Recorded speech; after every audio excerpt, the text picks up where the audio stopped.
please email that voucher directly to our bookkeeper, Joyce Tynes.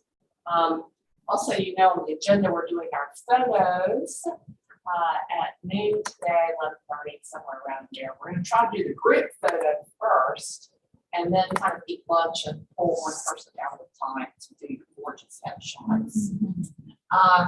We do have a guest coming at 1 o'clock, so try to wrap up lunch and any personal breaks that you need prior to 1 o'clock so that we can stay promptly on our schedule.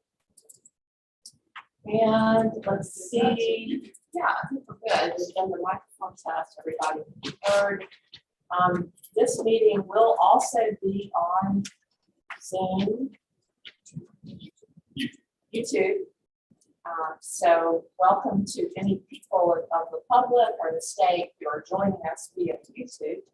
We're very happy that you're with us today. Because we are on YouTube and but yet we are in person, all of our votes today and explanations, please remember to say your name. If you're making a motion or a second, please go ahead and say your name clearly so it can be heard on all. Also, we'll be doing a roll call for attendance as well today. I'm going to go ahead and do that roll call to record it for the record. My name is Teresa Hale. I'm the board chair. I'm going to do a roll call vote starting with Megan. Would you please say that you're here? Here. Thank you. Jenny Miner.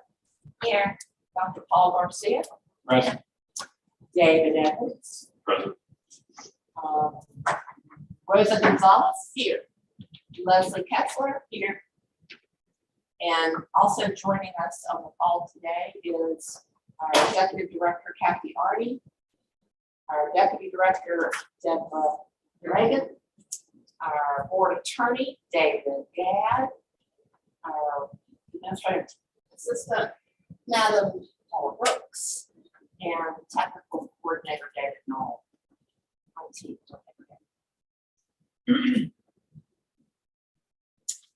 Before we get started, I also am obligated as your board chair to read the conflict of interest statement. You have it in your agenda, but I'm required to read it aloud. It's Executive Order 127, and it says at the beginning of each meeting, the chair shall remind the members of their duty to avoid conflicts and appearances of conflict, and to inquire as to whether there is any non-conflict of interest or appearance of conflict with respect to any matters coming from the board.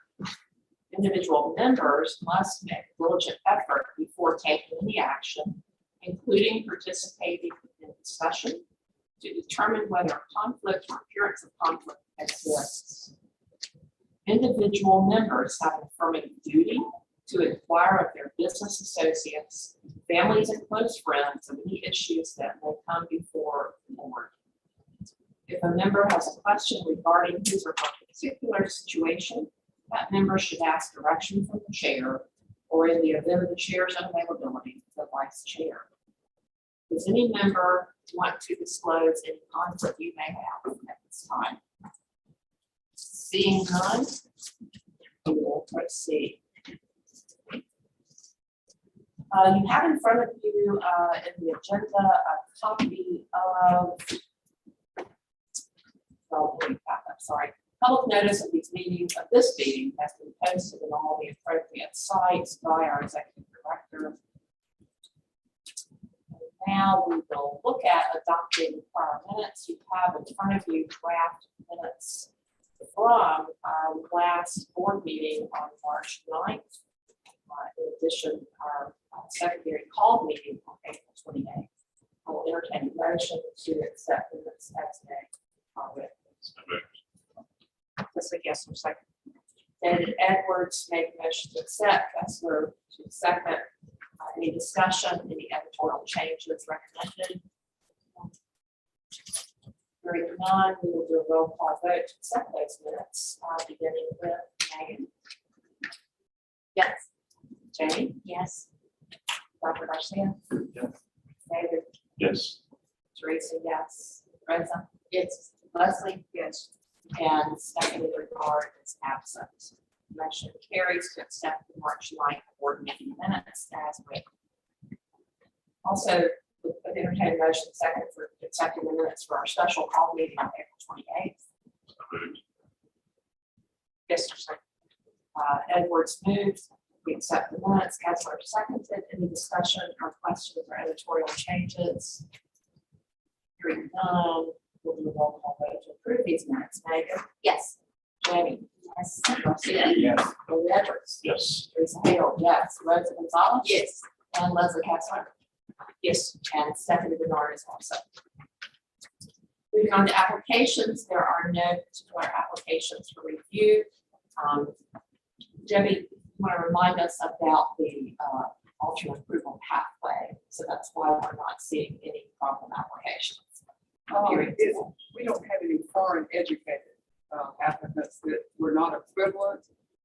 If the foreign educated have their credentials evaluations completed and they are not equivalent to an entry level CAPTE accredited program, then they will have to come to the board meeting so that that you can see what the deficiencies are and the recommendations can be made. So we don't have any to present this. Okay, thank you, Debbie. At this time on the agenda, we are due to go into a closed session to discuss personnel matters.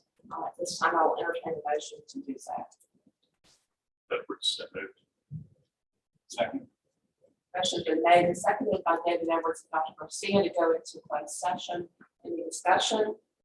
Hearing none, then we do a roll call vote to go into closed session. Megan? Yes. Jamie? Yes. Dr. Garcia? Yes. David Edwards? Yes. Teresa Hale, yes. Rosa Gonzalez? Yes. And Leslie Kessler? Yes. And Stephanie Bernard is absent.